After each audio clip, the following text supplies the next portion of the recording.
What's up, y'all? It's another edition of 400 Talk Podcast. We got an exclusive interview today. I'm with a San Antonio OG, man, a street legend. Got Mr. Bennie Price in here today, man. To, touch on his story and cover his story, What's up, man? How you feeling today? Man. I'm feeling good, man. Thanks for having me, man. Yes, sir, for sure, man. Hey, so, what year was you born, man? Take us to the start, man. Come on, OG, take us to the start, man. Kid born in 1974, September. To some great parents, if you ask me, man. Right. Yeah. Okay. How was life like for you as a child? Man, actually, man, we had a great lifestyle, man. Great childhood, man. Coming up, on the east side of San Antonio. Okay. Primarily, the bigger half in the Wheatley Course housing projects. Okay.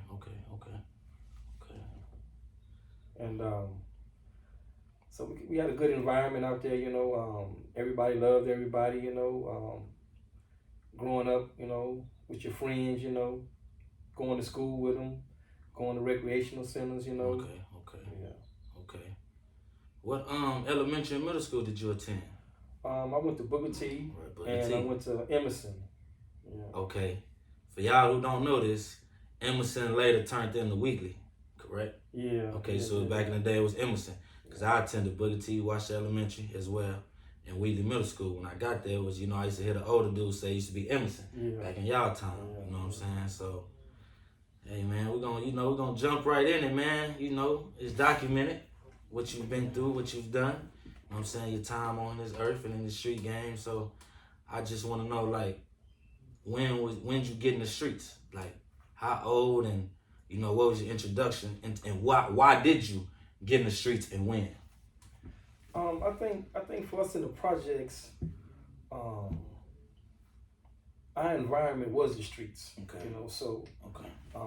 it's just what part of the streets you was gonna partake in. Right. But for the That most makes part, sense. That makes sense. we was always in the streets when we came out the house. Mm-hmm. So You seen it all happening. yeah. You seen what was happening. You was just real young. And you just decipher what you could, but you seeing it. Yeah. It was all we had. It was a beautiful thing too. Right.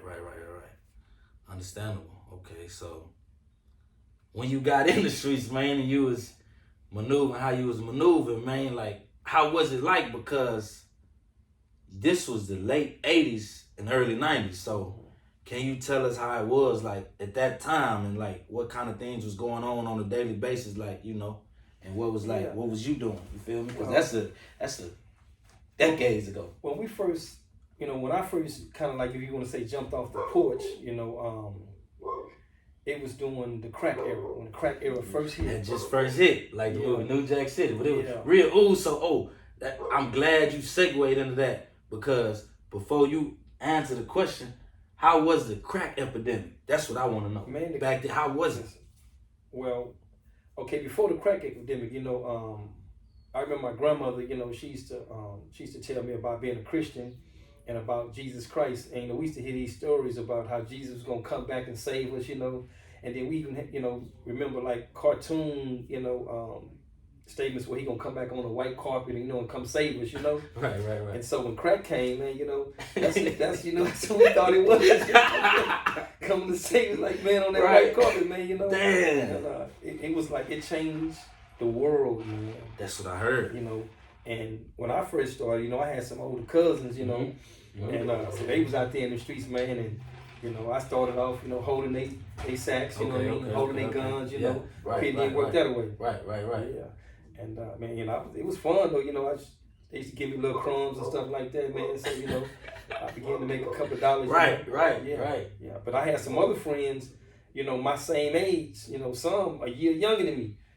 Man. At this time when crack first hit, they was full-fledged. Yeah. I'm talking about, so by the time we hit the 7th grade, say, man, look, they already hustling. They got their money. You know what I'm saying? I'm just still kind of a late ain't. bloomer. You know what I mean? Yeah. They in the game. You ain't really all the way full throttle yet. Yeah, I was all the way in the game, but I was in the game with part of it, holding the sacks. Right. Pistols, Okay. So you more like the little mans and kind of runner, just helping out, like doing that certain thing. But you had guys younger than you who was really getting to the bag. They was getting to the bag, man. Young niggas getting to the bag, And I always like to pay homage, man, to one of my little brothers, man, and he had a car, man. He couldn't even drive, man. He was hustling, he couldn't even drive. He didn't know how to drive. Could the people get his name, or is that, Yeah, man. I'm gonna say, man, my good brother, Boss Hog, man. Okay. Ricky Allen, man. Yeah. Okay. Yeah. And then my other partner, man, Daytop. Really, I ain't getting it. Okay. Yeah, Daytop, was, Daytop, he was hustling, man. I remember, going to school. I used to come hold his bank, you know what I'm saying? Man. Be high side of his bank. Right. Yeah. That's how I go. That's how I go sometimes. You ain't, this your boys, this is your guy. So it's, it's love, it's family. He ain't doing no tripping, and I'm saying you doing what you do. And the reason why I kind of, I try to shed lights on these kinds of stories, what I mean? Because today when I met in my life, what I mean? A lot of times, it's all about me. Like I'm that guy, you know what I mean? Yeah. And I've never been that guy. And to be honest with you, man, I didn't come up with hip hop. We created it. We was always them guys. You understand? It wasn't never no one deep. Right. Yeah, we can stand on our own 2 feet. Yeah. But we come up in the projects, man, together, man. We struggle together, man. You know what I mean? When one was hungry, we was all hungry. One ate, we all ate. You know what I mean? That's big. That's the kind of community and family I come up in. Right? Okay. And that was big what you just said, because, man, I could tell you from firsthand knowledge, man, and experience, man, that ain't how it's operating now. And it's 2023, about the last decade. You could probably go back to the early 2000s. That been left the game, man, and that it's just different, man. It's real different, man. Okay, so okay, at what age and when was it when you was full throttle and like, I'm in the streets, I'm doing this, I'm hustling now, I'm doing whatever come with the streets, and what age was it when you just finally said, fuck it, this is what it is, and ain't no turning back? Man, listen, again, man, where I come from, man, you never make those decisions. Those decisions are already made for you. You know what I mean? You're just walking into them, So my career really got cut short early, because as soon as I started to try to, get me a little money, you know what I mean? I gravitated towards the pistol. Okay. You know what I mean? That's big, because we know how that go. Yeah. And so it get a little different when that pistol involved. And so the first day I even purchased my own gun, a 22. I know that's a long time ago. You know what I mean? But the first, a little deuce, man, little pocket rocket. I purchased it for $20. And $20. Hold on. Jaheim, you purchased a Deuce for $20. What year? I got to know what year, man. Or give me a brief of what. I'm gonna say this had when? To be about 88, man. It had to be about 88, And I remember going to purchase the pistol from the old school partner in the hood. May you rest in peace, Big John. And Big John had told me, he said, "Look, man, Papa, man, if you shoot this gun, 2 things, man. Don't throw it, and bring it back to me." Mm-hmm. So that's my experience as a youngster. You know what I mean? I'm giving the law how it go. What I mean? Right. And Facts. not even an hour later, we walked from the projects to Booker T. Washington to play basketball. Okay. And at this time, so that's about a 5 to 7 minute walk. No, man. Not even that. I know, but I'm trying to put people. I know. I made the walk my whole life. I'm saying I know how much of that I made it my whole life. It's like 3 blocks from. About 3 blocks. Yeah. And before that, I remember I used to be in the hood. I had just started selling crack. You know what I mean? Uh-huh. And I used to carry around a golf club. You know what I mean? And so anytime I get have an altercation with a brother, you know what I'm saying? I use my golf club on him. You know what I mean? Hold on, man. You whacking niggas across the heads with a golf club, man. Yeah, that's different. Say that's a heavy motherfucker too. That's a bad boy right there. That club. Man. I was just talking to one of the brothers earlier today, and I was explaining to him, like, I was always the smallest guy. You know. So did you have a little man complex? No, did you? That's what's crazy because a lot of niggas do that small, man. No, that's what's crazy with me because when I was always the youngest one, I played sports with the big guys. You know what I mean? Like they protected me. You know what I'm saying? Like they'll pitch me the ball in football and block for me. You know what I mean? So I never did it. I never experienced being treated like a little guy. You know what I mean? And then that's heavy. You know, that's heavy. And then for me. Man, I'm telling you something, man. I always knew I was a giant. Like never no little man complex. I never. The mentality. Yeah, I always knew I was a giant. You know, right here and right here, right. Right. Hard of a line. But when we coming up, you know what they say, man. If you can't whoop them, you know what I'm saying. You better pick something up. You know what I mean? Do something. So I kept me something. I kept me something. You know, I ain't go pick nothing up. I kept me something. You know what I'm saying? And not even an hour later, man. Y'all go play ball. You go play ball, man. You know. And remember, I'm the littlest one. So. I'm real quick. I'm quick with it, you know what I mean? And I got into it with this older guy, man. He probably was like a senior in high school, you know. So he'll come down, he'll dunk the ball, you know, and he'll talk his talk, you know what I mean? And I come back down on the other end, you know, and I freestyle it, you know what I'm saying? Right. You know, and talk my talk, you know what I mean? Did you have some game back then, man? Listen, man, you had some game, man, listen, man. Let me tell you something, man. And this is the truth, man. When I was coming up, man, we were all stars in sports. Like that's who we was. Yeah, sports was like we was there early. You know sports was the love for sports was there before the streets. Like we was winners, you know what I mean? And so I was pretty good, you know what I mean? And like I said, my career was cut short, you know, because after he talk his talk, I talk my talk, you know what I'm saying? One time he dunked the ball right, boom. You know, and I get the ball, I go back down, I embarrass him, you know, because I'm throwing the ball around him, you know what I mean? And he starting to elbow me, you know, like trying to, you know. Like, so, okay, not to cut you off, but to paint a picture. When you come back down court, you handling that rock like a Kyrie or Curry in today's game. Yeah. Magic, Isaiah back then. Yeah. You breaking them Street off ball, like that. Street ball, you know what I mean? Which, and getting to the hoop, man. I'm talking about laying it up, you know, like this right here, you know? Yeah, I got you.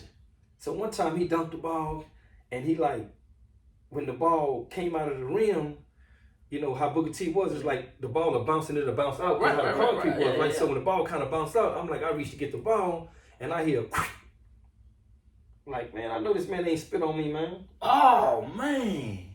So this man didn't spit on me. No, man. So I turn around, I'm like, nah. So I go get my golf club, right? You know what I'm saying? But now you know what I got. Right. I got the Deuce. Yeah. So I go, I go get the golf club and the Deuce. How old are you, man? I'm like 12 years old. Damn. You know what I mean? And damn. I come back towards him, you know, and I guess he see the golf club. He looking like he laughing like, that nigga, I'm finna, take that golf club, whatever, you know. But he don't really see the Deuce, you know. So I hit him, you know. Boom! You know. He went to beg, I'm like, nah, and I hit him again. Boom! You know, nah. So when he go down, you know, I'm about to like go over him, about to finish him, you know. At 12. This is what we see in the projects, man. You know what I mean? I feel you, but I'm just painting a picture, and I'm like thinking back, and I'm thinking as you know, I'm analyzing as you saying it, and I'm just like, damn. At 12, man, you was really ready to like how stand over here. I understand that, but I'm just like, god damn, like it happened that early. Like how we get here. Like that's the question. Like how we get here. Right. Like how do we get here? Right. You know what I'm saying? Like it ain't no.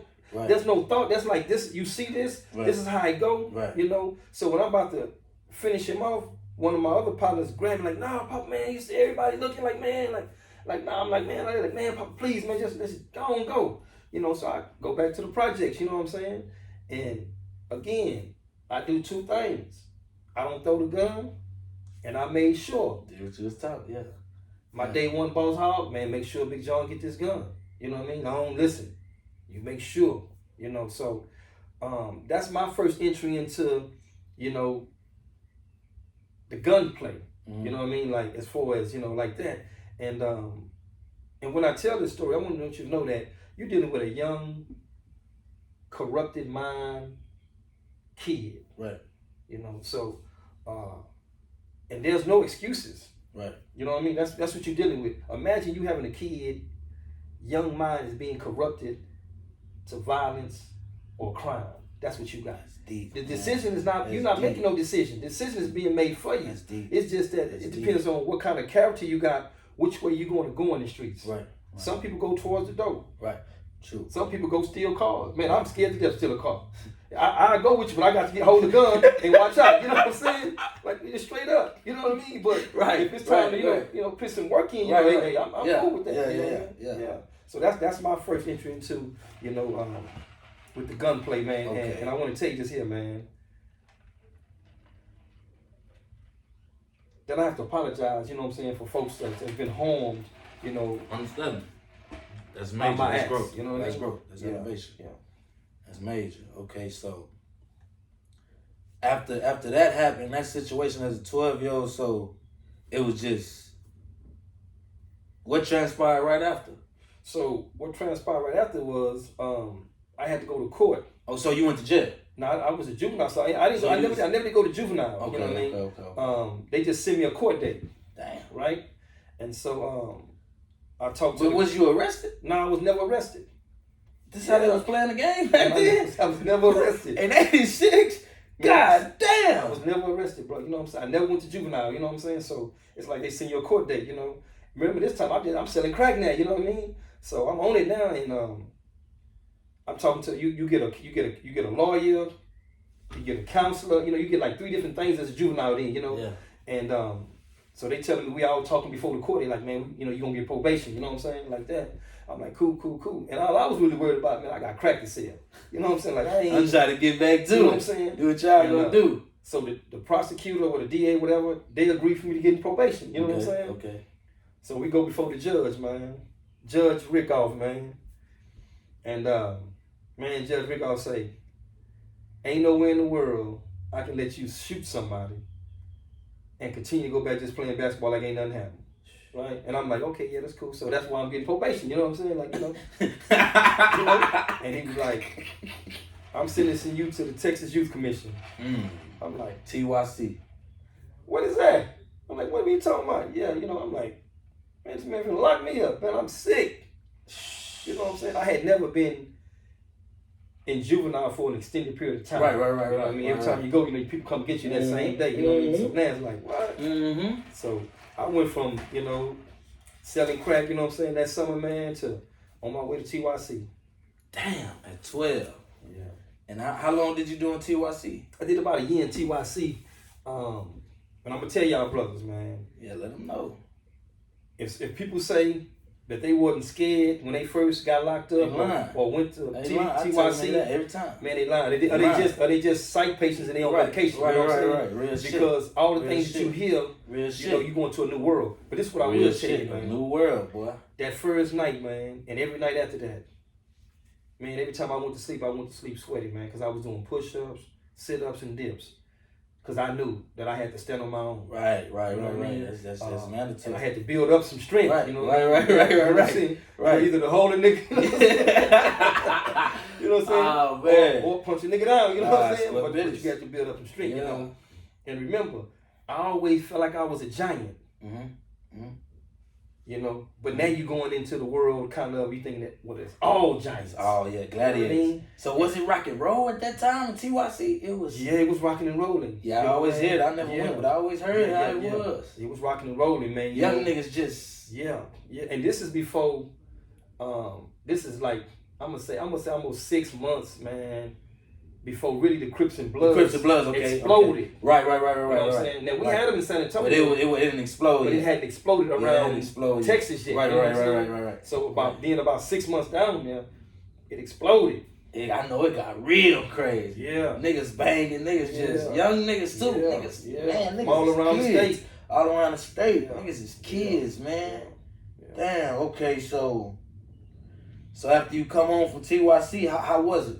For a few years, how was it for you? Like, so when I was in TYC, and we had this gang explosion, right? Uh-huh.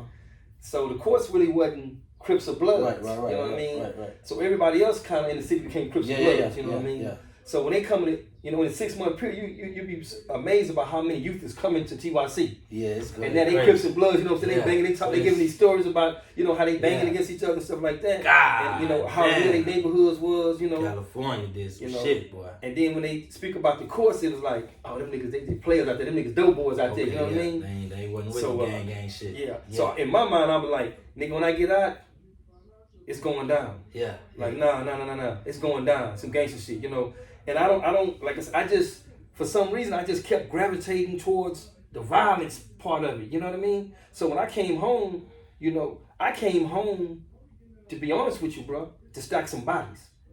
Because I wanted the hood to be respected like this here. You know, because like I say, them brothers was coming to TYC and they telling all their stories like they the gangsters, you know what I'm saying? So in your mind as a kid, you just like thinking daily like, damn, when I get out this motherfucker, I'm finna be that nigga, man. I'm finna be stacking bodies and catching niggas, and cause you wanted the hood to be on top of everybody, and you wanted that.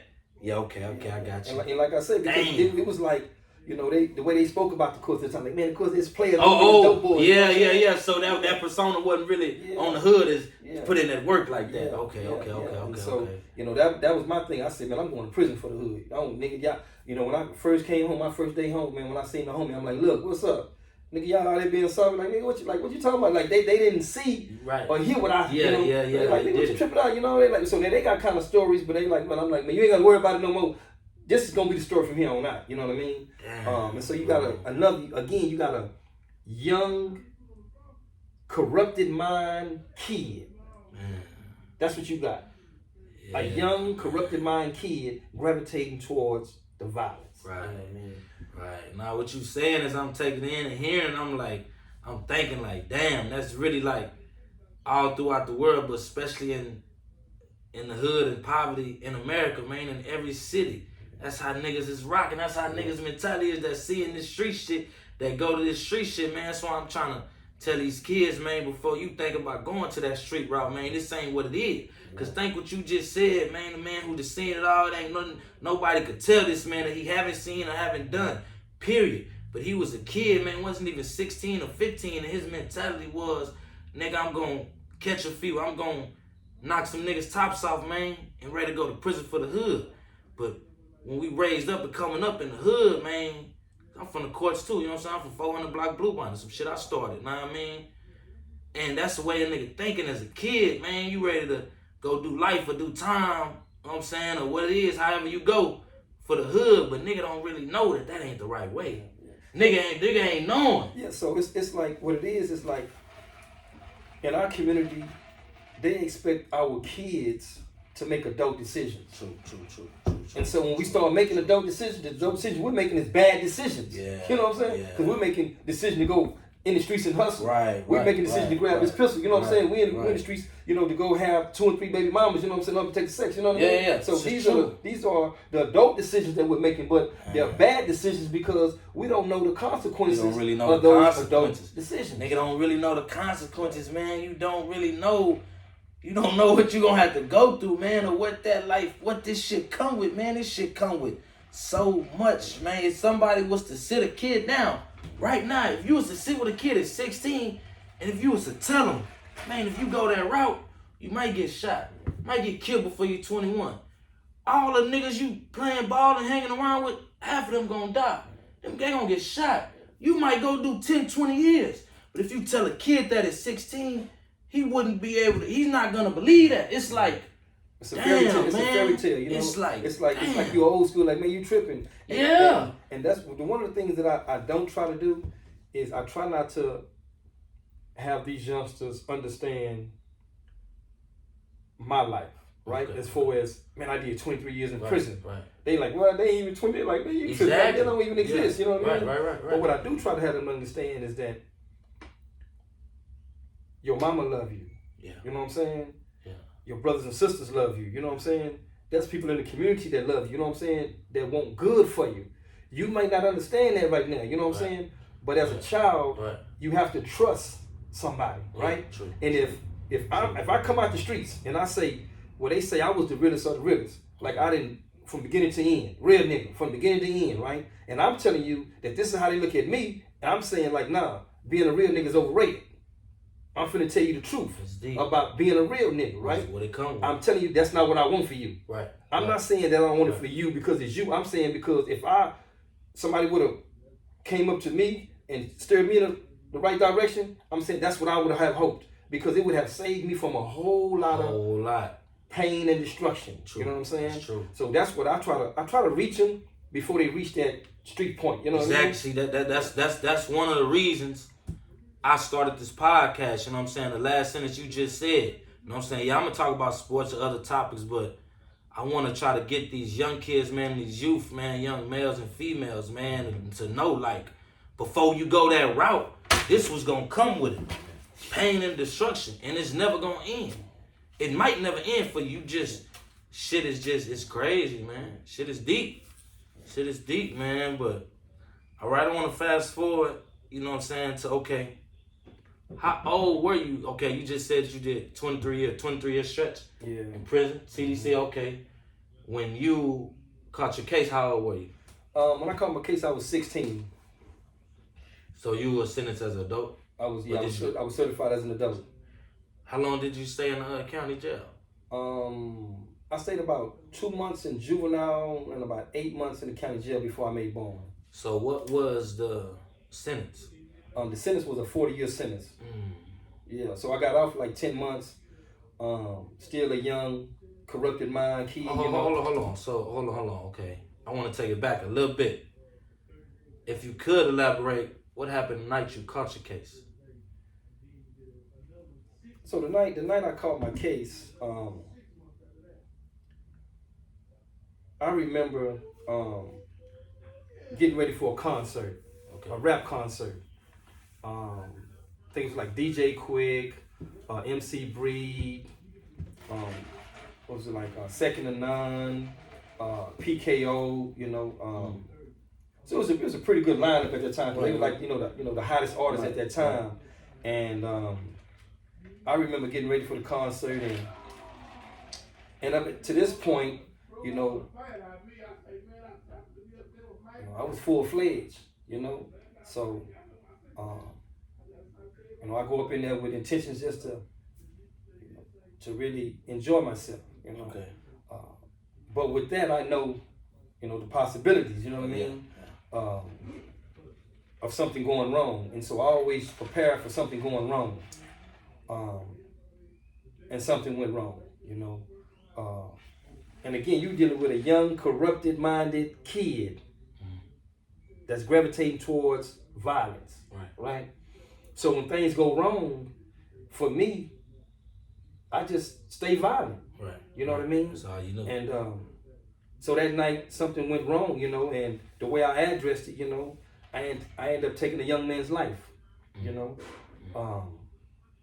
And at the time, this is how I go, I wasn't doing nothing special. I wasn't doing nothing out of character. You know what I mean? Like, you raised up, nigga get out of line and get his head busted, Right. And so I was just acting accordingly, you know what I mean? But remember, I'm young, my mind is corrupted, you know what I mean? I'm a young fool, so unfortunately, a young man lost his life, And I just remember, that, and it really wasn't even on me. You know what I mean? Like, it's because, I don't have no excuses about my actions, you know what I'm saying? But I'm trying to show you how some rules that you've given coming up, how you stand on them, I had a young brother to come with me to the club. Right. You know what I mean? He ain't from the hood. Yeah. He from another hood. But he came with me. Right? So it was on him. So if he come with you, what that mean? He with you. He with you. You see, so if you get in this car, you know what it come with. So man, since he came with me, I brung him. You know what I mean? Right. And so it was on him, and so it was like, shit, he with us. You know what I'm saying? I gotta, it's just how it go. Right. And so that's what that was about. You know what I mean? It was never about me. You know what I'm saying? Or the hood I'm from. You know what I'm saying? It was about this brother got into it, and he was with us. So I had to handle that business. You know what I mean? Like I said, unfortunately, a young man lost his life. And again, I always want to apologize to to his his family and his friends and stuff like that, man. His loved ones, because that's what happened. Right. You know what I mean? Right. And so okay. I didn't stop though. Okay. You know? Okay. Now I got you. I'm with you. So okay. So now you can go back to elaborating on how. Okay, so they let you out for 10 months or something. So before you went to prison, you got out. Yeah, I got out on a 40. No. I got out and made bond. So I didn't get sentenced. Oh, you wasn't sentenced yet. Yeah, you was on bond. Okay. I was on bond. So I stayed in jail, in juvenile, like 10 months, and then I stayed out. I stayed out a few months. You know what I mean? And then I finally got sentenced in '93. You know? 93. Yeah, and so I'm gonna take a 40-year sentence for the murder, 10 years for aggravated assault. I'm gonna take 40 years for a drug case. You know. So it was drugs after, like, so you didn't just catch a murder case that night. No, I caught a murder case that night, but I didn't stop. So I caught some more cases. So when you got out, you caught the dope case and the man. So it was so you did you have a trial? No, I didn't have a trial. So you took the 40. No, I couldn't go to trial because it was too many witnesses. Okay. I got you. Can't play with the people with trial. That's you get that loan when you get that L, no parole. It's say when you go to trial and you wasting people's time, them DAs they want you gone, man. But 40 is a big number. Man. It was a big number, but you got to remember you still dealing with a young, corrupted mind kid, not even knowing. Right. So they say, man, you gonna go do 10 years. You know, the first thing we say is, man, I do that on my dickhead. You know what I'm saying? That's true. That's true. But you got to do 10 years to come up for parole. Yeah. That don't mean you're going home. Yeah. Nah, it's different. I was just talking about day one the other day. I say, man, when you get in TDC, man, it's hard to get out. Yeah. And then the world changes. You know what I'm saying? So the people that was being able to go do 10 years and come home, you know, when we first went, man, now they maxing you out now. You know what I mean? And then the world changed 2 or 3 times while you in there, and then you just get maxed all the way out. All the way out. You know what I'm saying? That ain't no joke, man. You ain't capping, man. Okay, so so that 93, right? You got the 40 years. Yeah. Okay, I want to know that first, if you can remember that first day in the actual penitentiary, like the ID unit, not a transfer. I don't know if you want to like the actual. You know, I know back then they call them the red brick. Yeah. Okay, what was your first unit? Man, like real unit you hit in TDC? My first unit that I hit was Turtle Unit. Turtle Unit. Okay. And Turtle Unit at the time was probably top 3 rocking and rolling in the whole system. Hey, you know to y'all, man, that don't know, man, to the audience, rock and roll in prison terms means it's going down. Means it's, you know, not in this day, it's going to be, in the times we living in now, rock and roll means it's a lot of, you know, it's a lot of gangs in there, so it's a lot of blood on Crip, it's a lot of Mexican on Mexican, white boy gang. It means rock and roll unit is like, if you ain't stiff and you ain't gonna, no nigga that's gonna stand on 10 and be a man, you not gonna last there. And if you last there, you getting extorted, you a hoe, you a punk, you whatever. But if you ain't gonna stand on 10 on the rock and roll unit, man, them wolves, they gonna find out soon, man. But okay, how was that though? Your first day? It was another, to be honest with you, it was another day, right? And me being WCG forever. That's what it was. I had to stand on it, you know, because I had a certain situation where, you know, they say, you know, this is how you was in the streets. Right. Now let's see. Yeah, because that's how it go. Hey, that's the first day. The first day I get called out. They like, man, look, this was gonna happen. This was what's happening. Yeah. You know, y'all gonna have to take care of y'all business. I can imagine in the 90s. Yeah. Okay, so how that went? It went well for me, you know, because I could just continue to stand on WCG. You know, and that's it. I don't know nothing else. Yeah. You know what I mean? And I stood. You know what I mean? I stood when, you know, the going thing was, you know, that I was gonna be a hoe. Right. You know, that I was gonna suck some dick. Right. You know, that niggas gonna be fucking me and taking my money. I got you. That was the word. That was around the unit. That this is what was gonna happen. Right. Damn. So this is what I walk into. Now I don't know this at the time. You know, this is hindsight. You know, I find this out later. Yeah. You know what I mean? But you know, to be honest with you, man, you know, And now it wasn't time to be scared. You know what I mean? Now it was time to be, hey, listen, you that giant? Okay. There you go right there, you know what I mean? And so I had to walk it out, man, you know what I mean?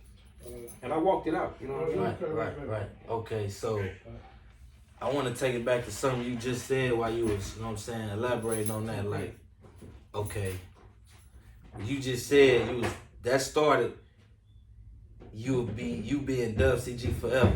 Okay, how I kind of feel about, and I'm just gonna ask this question to you, but this is kind of how I feel about if you do decide, and if you is in the streets, I feel when you a part of that street life, I'm not in no way glorifying the street life, but I'm just saying if you're a part of that, I feel kind of a high badge of honor is if you gotta go do time and you go in there and stand on 10 and you stay stiff and you stay solid, and no matter if a nigga don't like you, if they don't hate you, whatever it is, one thing they know about you is how he was in the streets. He got under this pressure, because like he said, it was niggas were going around saying he was going to get raped, saying he was going to be getting extorted, all this type of shit. And he done seen it for sure tenfold. But I seen in my incarceration, niggas turn and start fucking with boys. I seen this. This is no fabrication. I seen niggas who say they street niggas getting extorted. Niggas who say they Crips and Bloods, Pyrus, whatever, paying another nigga every store because they a hoe. So I feel it's a high badge of honor, man, when you're a part of that life. If you go in there, man, and you stand on 10, a nigga don't play with you. Do you feel that same way? Like it's a, you know. Yeah. So my mindset was this. Somewhere in the back of my mind, I felt like I was gonna come out of this whole prison thing on the other side. I didn't know how I was gonna come out on the other side, but it's like, man, I know it's gonna be something different. I had that feeling, you know what I mean? And so I couldn't come through the door saying, grab and hold of no Bible. I couldn't grab a hold of Islam and say, man, I'm a Christian, I'm a Muslim, you know what I mean? I had to walk through the fire first. You had to walk through the fire. And that was in my mind. You know what I mean? I said, man, I'm gonna walk through this fire. And once I get through the fire, then I can do whatever I want to do. You know what I'm saying? But I'm gonna be one of the guys they say walk through the fire first. You know what I'm saying? And I don't know why I had that strange inclination, but that's how it ended up being. That's how it ended up being. I'm like, I just had a strange inclination, man, you gotta walk through this fire. Even when my family, they just said, man, stay out of trouble, man, this here, man, they don't know. But this Bible, and I'm like, look, I'm not grabbing no Bible, I'm not grabbing nothing peaceful. I'm like, look, I'm walking through the fire. And it wasn't me trying to be a bad guy, you know what I'm saying, me trying to be tough. It was just like, look, you know what it come with. This is my path. Right. You know what I'm saying? And I know this is my path because this is how I feel. Like, man, I'm gonna walk through this fire, whatever it is, And then I had the, the thought of everything that come behind me. You know what I mean? Remember, we come out the projects, bro. I'm hungry, they hungry. Right. They eat, I eat. You know what I mean? So it's like we together. So if I become a hoe, right? Everything that come behind me is a hoe. That's true. You know what I mean? True. You the leader. You the head of the pack. And I'm not. And I'm knowing. You know what I'm saying? That ain't so. Right. I knowing that my partners ain't. You know what I mean? I know they gonna stand up. You know what I mean? Yeah. So when the word get back, it's like, no, Papa stood up. Right. You know what I'm saying? Like, yeah. And that was in my mind. Like, no, you got to stand strong. You got to stand tall. Right. Like, you can't, no weaknesses. Like, no, you got to be all the way. You know what I'm saying? And so, one day I'll tell you about that little story. That's a whole nother story about me going to that unit. You know what I mean? But I had to stand up at a time where, it was just me. Right. You know what I mean? Right. Like, and there's nothing I could have done to stop from getting smashed, if they wanted to smash me. True. You know what I'm saying? Yeah. But I made my decision that, listen, man, I'm going to die at WCG. Right. That was a mentality. So that's the way I walk. Yeah, that's the way you walk. So, okay. So, damn. How was, okay, you did 23 years. You went down to 93. Fast forward 10 years is 03. 10 more is 2013. So you got out in what, 2016? 2016. Okay, so you've seen it shift. 90s to 2000, you've seen it shift.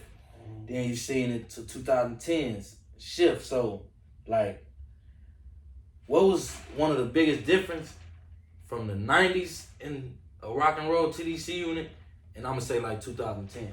And hold on. Go ahead. I'm gonna tell you what. What's the difference? I'm gonna tell you that the biggest shift in a 10-year span for me, it's two of them. It's two of them. The first biggest shift was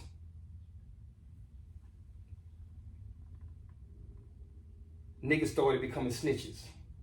That was the biggest switch. Like niggas, I don't know why niggas just started to tell. Like it was unheard of us, to hear about niggas telling. You know what I mean? It's like, nah, like what nigga telling? Like, nah, because we didn't come up like that, right? Wow. So that was the biggest 10-year gaps. So while you was doing time, was it like niggas in prison telling, or it was just niggas telling before they? No, it was in the streets. It was in the streets. I'm saying that, but okay, hold on. That was you just said some shit. Okay, that's a question I want to ask. You know what I'm saying? Well, I don't want to get sidetracked, but okay, so coming up in the late 80s and the early 90s, it was like, I'm gonna just say this, what were the straight lace consequence if a nigga tell? Now, I'm just saying, because it changed. Because I gotta say this because I'm not gonna say no names or anything, but it's 2023, and there's certain rappers that's on the blogs being rats, known for snitching, and even it's niggas walking around every street and every hood who done told, we know them. Niggas know this, and ain't shit going on. You know what I'm saying? I'm not saying, you feel me, whatever, how it go, but I just know it's not moving how it was back then. So what was if a nigga from the bricks, man, which is a hood, man, of course, we call the bricks, man. If that nigga went that way and it was paperwork confirmed that he was a rat, what was gonna happen to him? He get his head busted. He out of there. Ain't no ifs, ands, or buts. He out of there. He out of there. So that shit was all the way frowned upon. And it's still frowned upon by a lot of niggas. It's still frowned upon by a lot of street niggas. You know what I'm saying? Niggas still look at that like the ultimate you don't do, but... So I don't know if you remember, but this is how you know it was the biggest change. Okay, Nadia, go ahead. You remember the Stop Snitching campaign? I remember. Right? I remember. I was a youngster. So now... I was a youngster. Like, all the rappers was weird. It was a stop sign that said Stop Snitching. I remember. I was a youngster though. But why? You see what I'm saying? So that's how you know it was a different... Crazy. It was a different explosion. That's true. What? Stop Snitching? What is that about it? Right? So that was the biggest thing. You know what I mean? The second biggest thing is...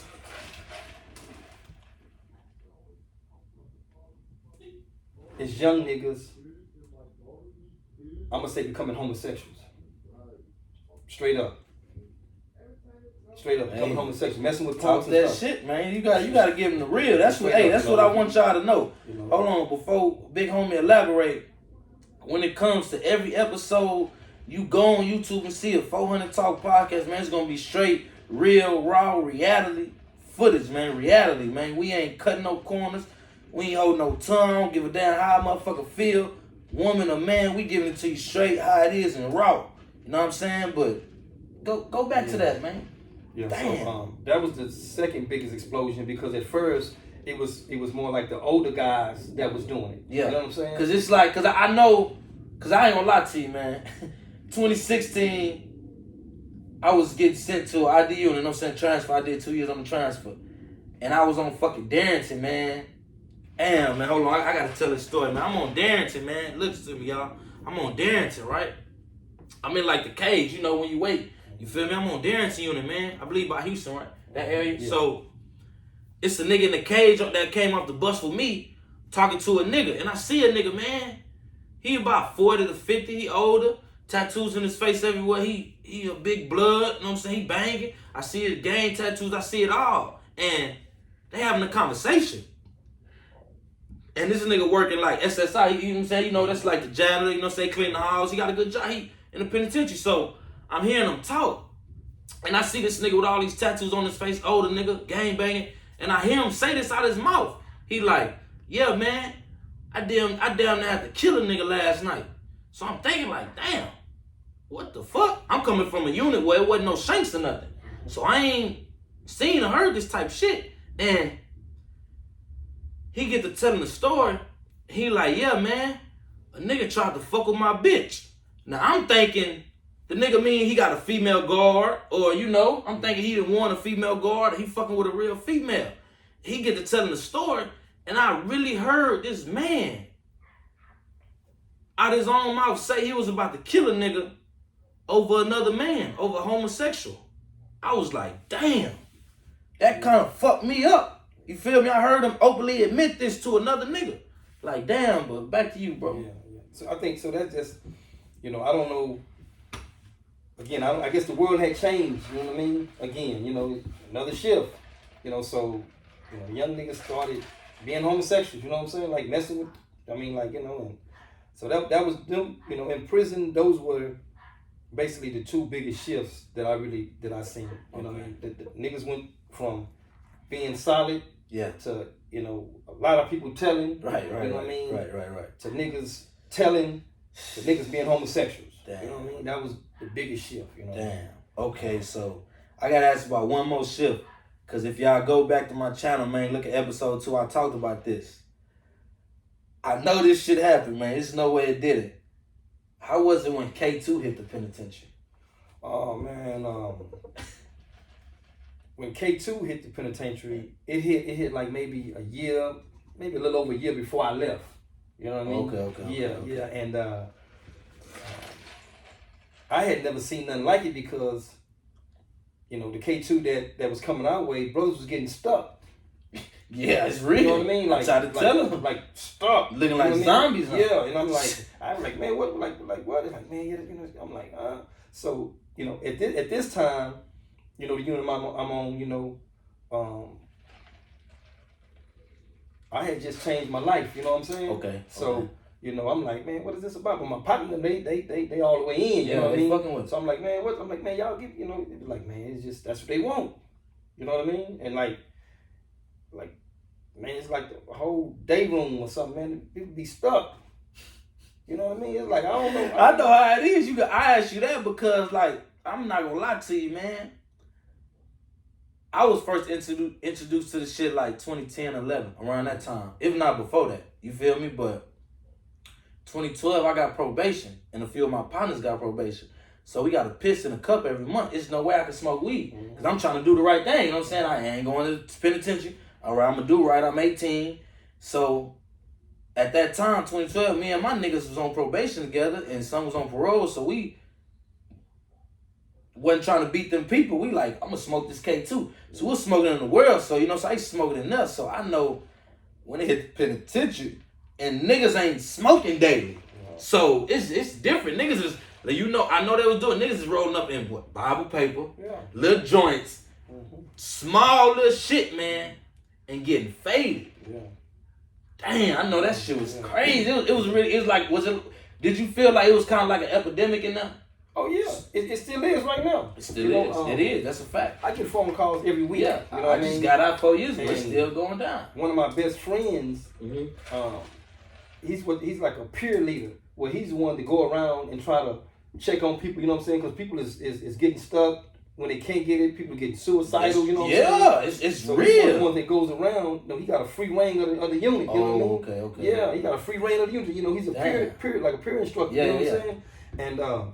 And then, also my partner, man, and God, my partner finna come home now, almost 30 years, man. Damn, who is that, man? Shout him out. Man, little Frank coming home, man. Little Frank coming home, man. You know what I'm saying? For 30. Almost 30 years, man. 30, that's a blessing, man. And he told me, man, like, man, it changed again because when it first hit, it was one thing, but now it's so many suicidal things now off that K2.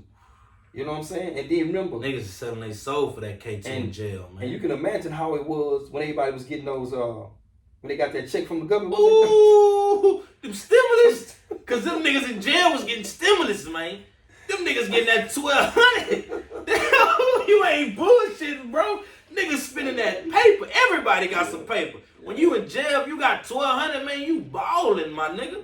Real shit. You got $1,200. So niggas, I ain't even think about that. Niggas was in jail getting them stimulus. Oh man, I know it was crazy. Yeah. So you can imagine, I ain't even think about that. Yeah. Everybody. commissary. That's a fact. That's a fact. Yeah. Damn. Okay, so it's something you said in that last while you were just talking. Okay, because that was my next question. It just so happened you brought it up. Okay, so how deep into your 40-year sentence did you make that turn, man?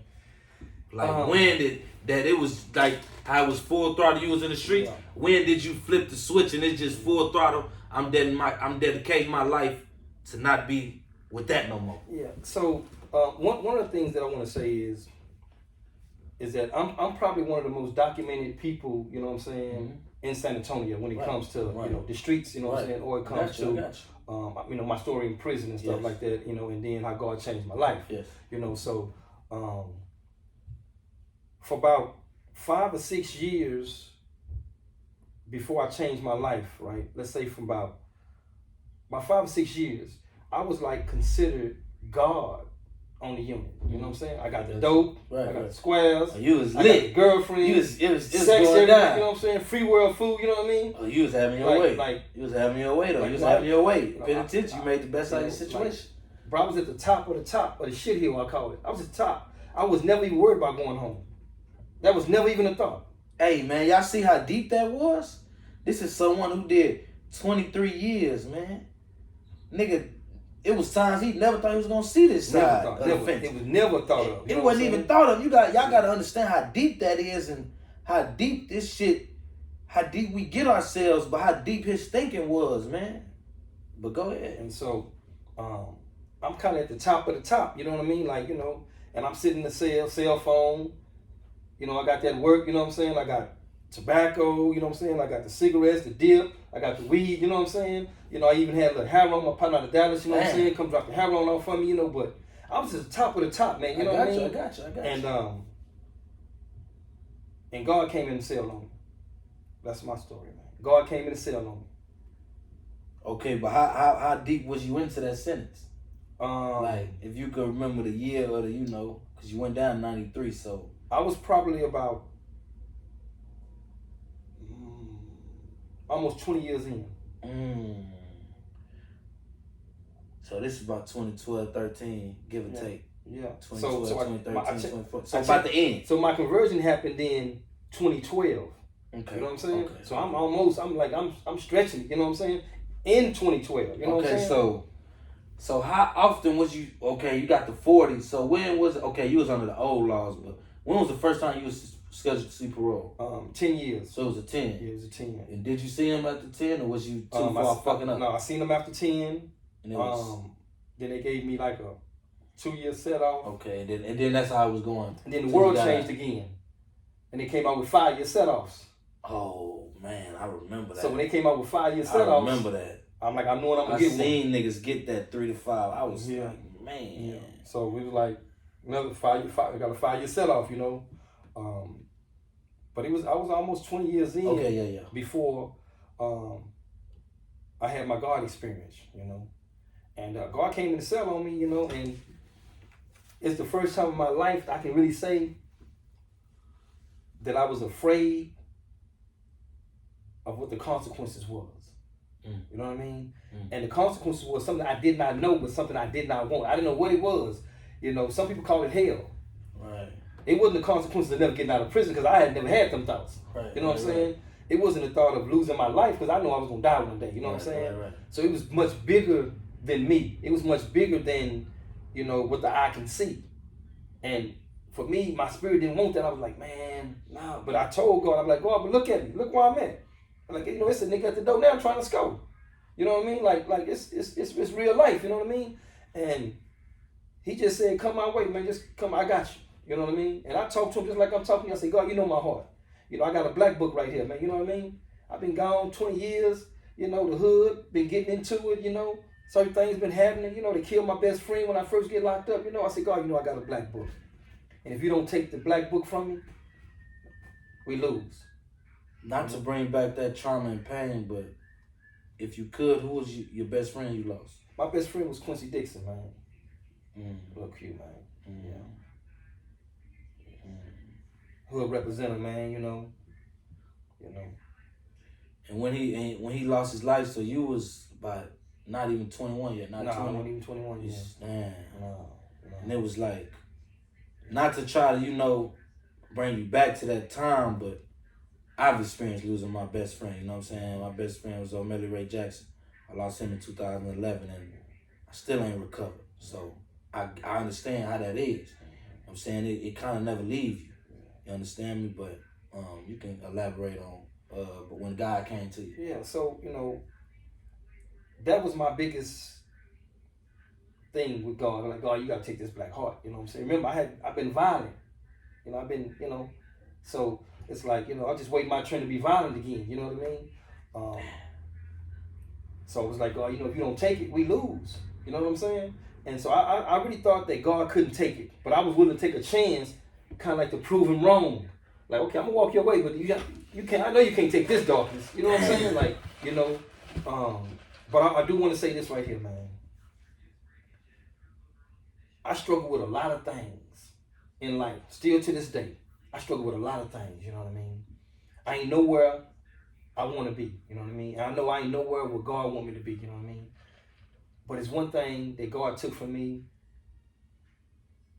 and that's that darkness. You know what I'm saying? Like he took that that vengeful thing that I had. Right. Like he took that. Yeah, I know that's deep. Can't explain it. I know that's deep, man. I can't explain it. But he took that black book from me. And that was the hardest thing that I thought he was gonna be able to take. I'm like, man, but it wasn't the hardest thing. That's not what I struggle with. You know what I'm saying? That's gone. You know what I mean?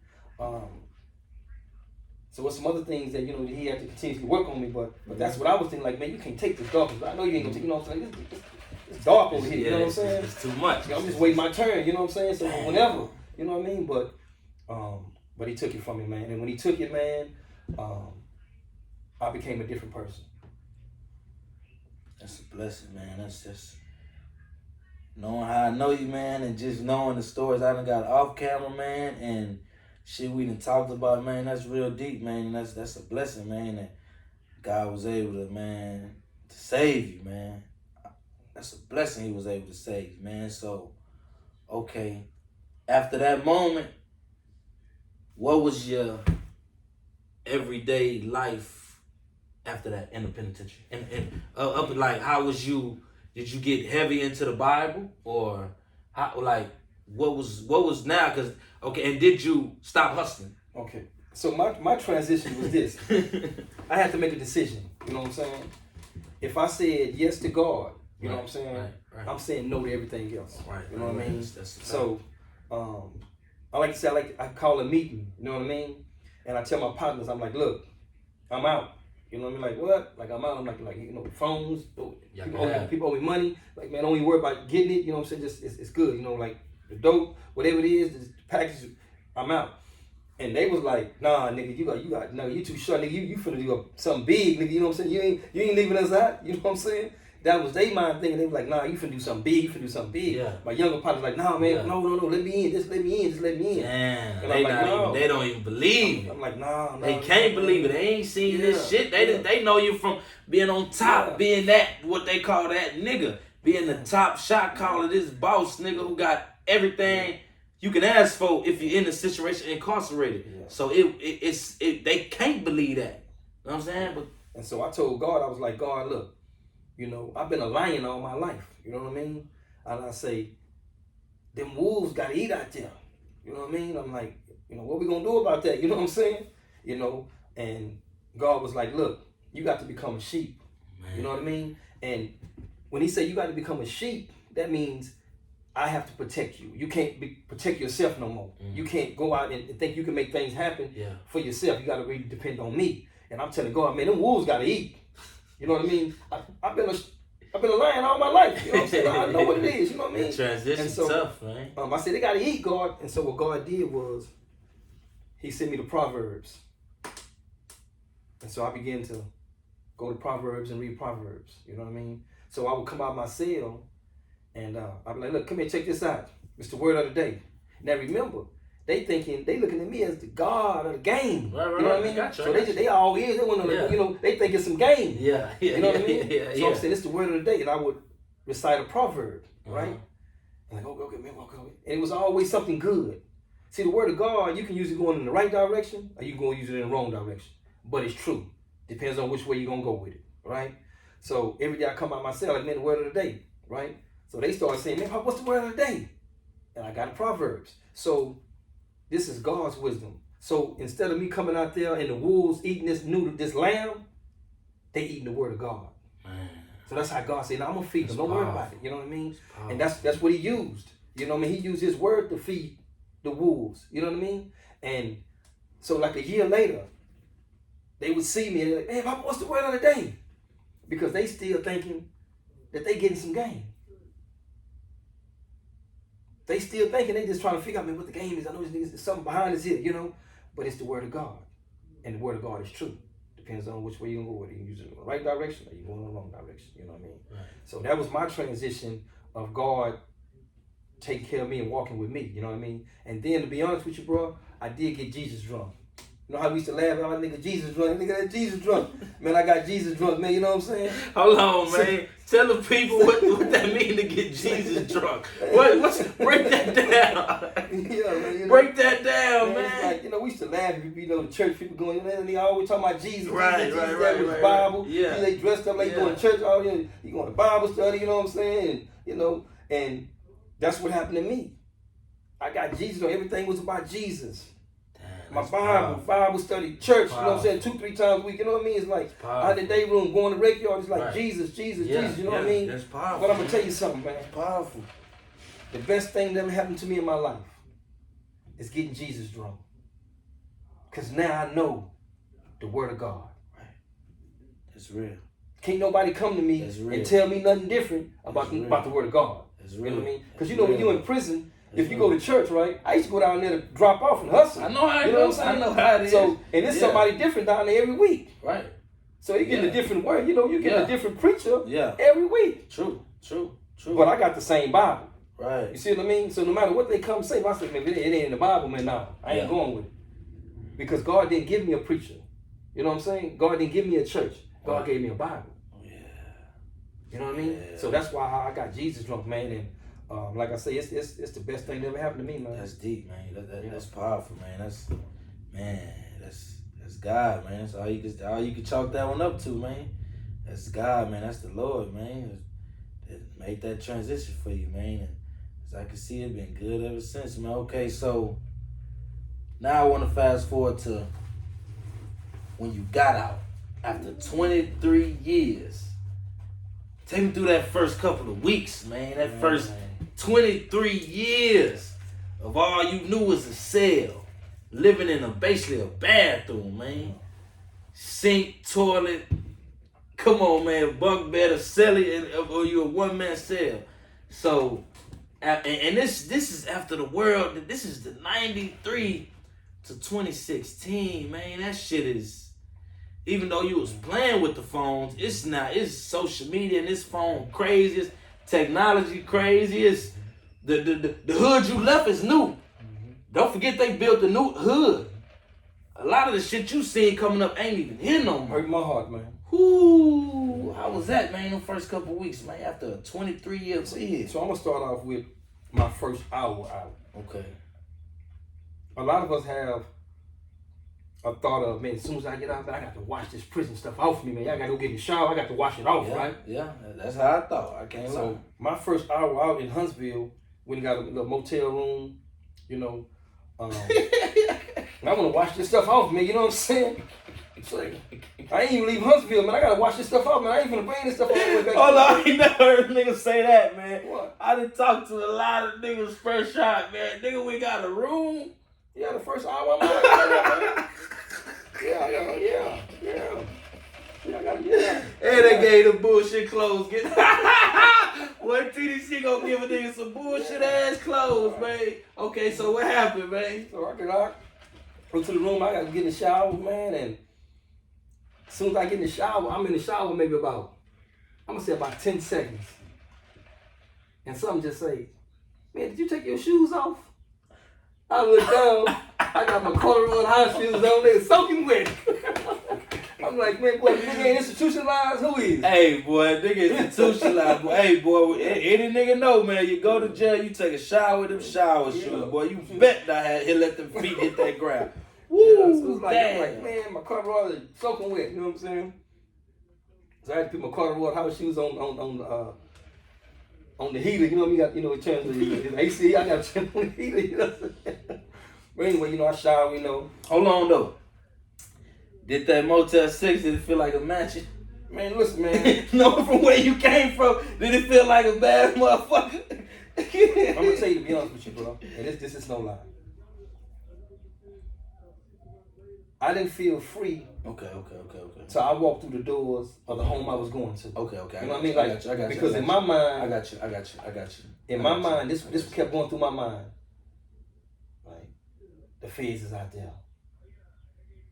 They not letting you go. They come to get you. As soon as you walk out, they click, new case. That's all was going through my mind. Why did you have these thoughts? Cause I'm in the walls. They getting processed out. I'm hearing keys. I'm thinking they come to get me. You know what I'm saying? Hold on. Why did you think the feds was coming though?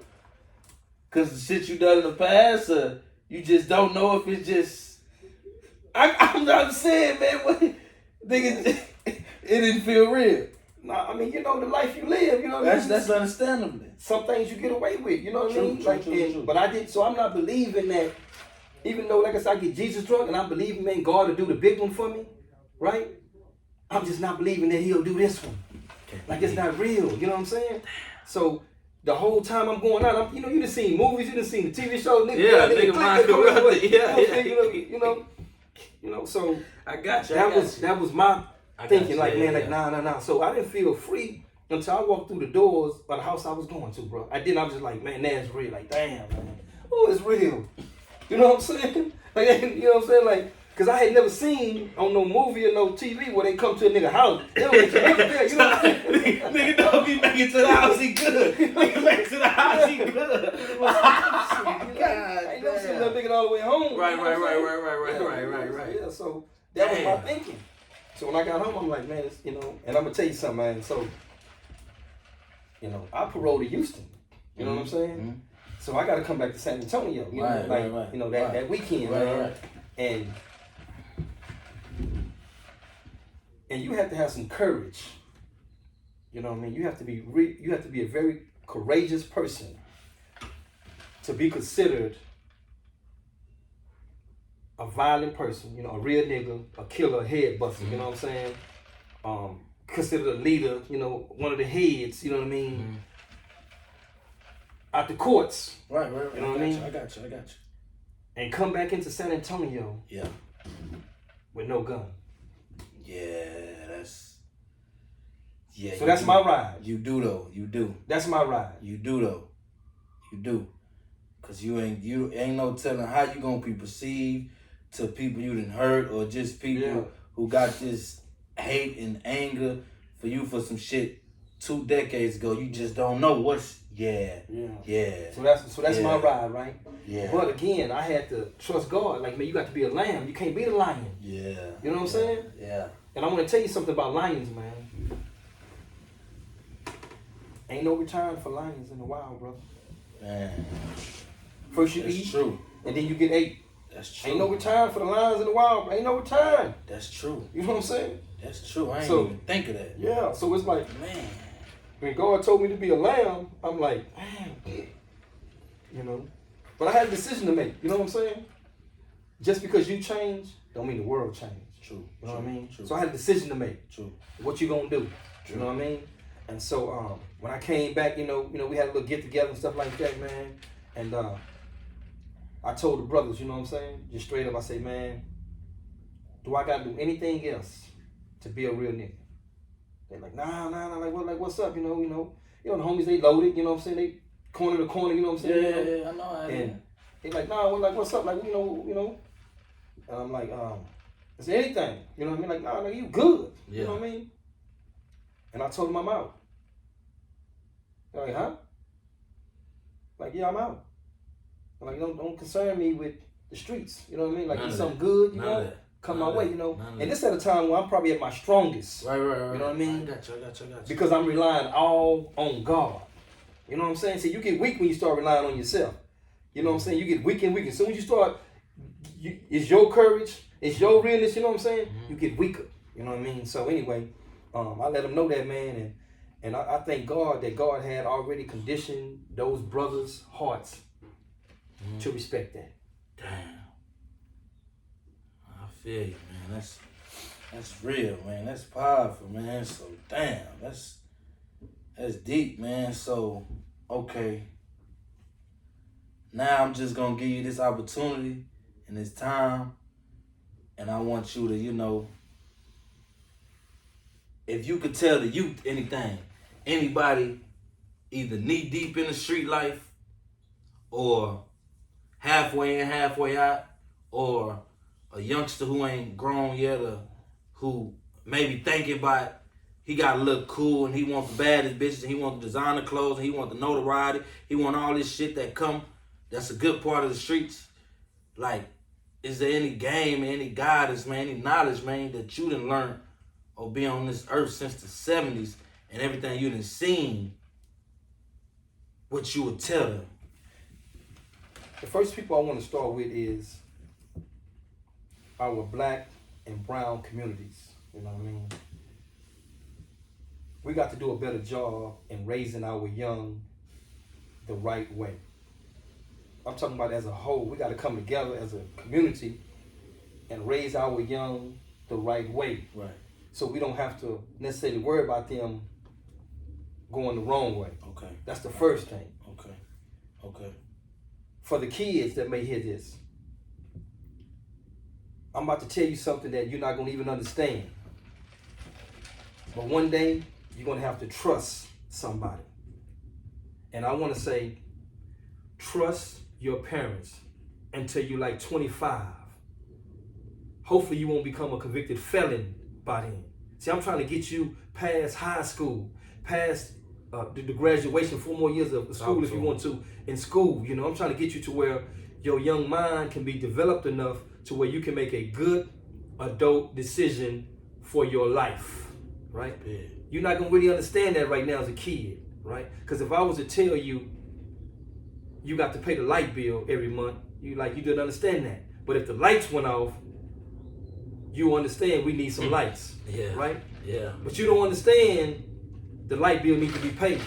But you do understand you need lights. So that's what I'm telling you. I'm not asking you to understand the light bill being paid. I'm asking you to understand that you need to listen to your parents until your young mind develops where you can make a good adult decision. Now let me talk to the youth.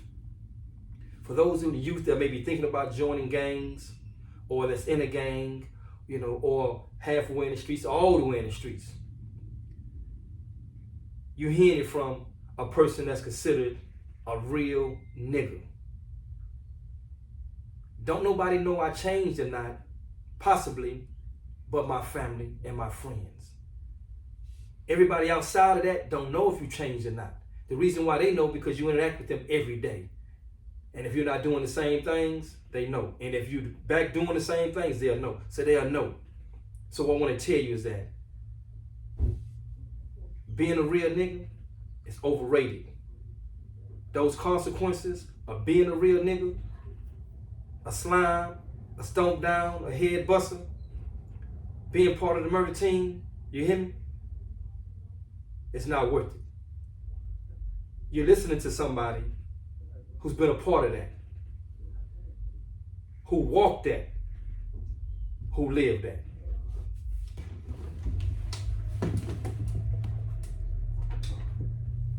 It's still going. And now I want to talk to the people who consider themselves big brothers in the streets, OGs, triple OGs. This is what I ask you. That we used to have a saying that we're last of a dying breed. I'm asking you to let it die with us. Don't let nobody else in. Let it die with us. Encourage the young to go on a different path. That's what I ask you. And for the parents, I want to ask you to get involved in some of these programs, these young grassroots organizations that's trying to help you and your children. because they need your help. They need you to stand with them. Because if they don't have your support, the organizations are going to go away. And there's going to be no help for us. So that's what I want to ask. I want to ask the community to do a better job in raising our young. I want to ask the kids to listen to your parents till you're 25. I want to ask the youth to make a better decision and trust somebody that did walk that walk. You ain't gonna find a person that's gonna lie to you. I'm gonna tell you the truth. I'm gonna tell it to you how I feel like you can understand it. But I want you to know the truth. OGs, stand with us, man. Let it die with us, man. If we last of a dying breed, man, let it die with us, man. I respect you. I respect your gangster, man. Let it die with us. Parents, stand with us. Stand with these young grassroots organizations. Because if you don't stand with them, they're going to go away. My name is Bennie Price. I'm the CEO of Big Mama Safe House, the supervisor of our great program. It's a community violence interruption team. Great program. The great team, you know.